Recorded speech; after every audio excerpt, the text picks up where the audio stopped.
Photographer only photos తీసి తన పనిని అక్కడితో ఆపేవాడు. ఎడిటర్ ఏం చేసేవాడంటే ఆ ఫొటోస్ తీసుకుని ఎడిటింగ్ చేసి తన పని అక్కడికి ఆపేవాడు. అక్కడ తన job complete. Same video editor కూడా అంతే. వీడియో ఎడిటింగ్ చేసిన తర్వాత తన ఫైల్స్ ఇవ్వడం అక్కడ వరకు ఇక్కడంతా సాఫ్ట్గా జరిగిపోయాయి అనమాట. ఇప్పుడున్న కాంపిటీషన్లో ఏమైపోయిందంటే అందరూ అన్ని పనులు నేర్చుకుంటున్నారు. ఫోటోగ్రాఫరే ఫొటోస్ ఎడిటింగ్ చేసుకుంటున్నాడు, వీడియోగ్రాఫరే వీడియో ఎడిటింగ్ చేస్తున్నారు, లేదంటే కొంతమంది అన్ని కలిపి కూడా చేస్తున్నారు.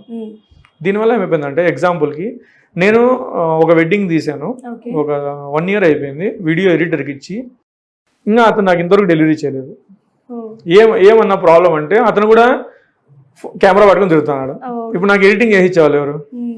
అందరూ అంటే ఎవరు జాబ్ వాళ్ళు చేసుకుంటా పోతే హ్యాపీగా ఓకే నీకు దాని నుంచి ఇన్కమ్ తక్కువ వస్తుంది కాబట్టి నువ్వు దీన్ని ఎంచుకున్నావు, ఓకే నో ప్రాబ్లం. కానీ అక్కడ నువ్వు ఒరిజినల్గా నువ్వైతే ఎడిటర్గా దానికి న్యాయం చేసిన తర్వాత మిగతా చూసుకోవాలి.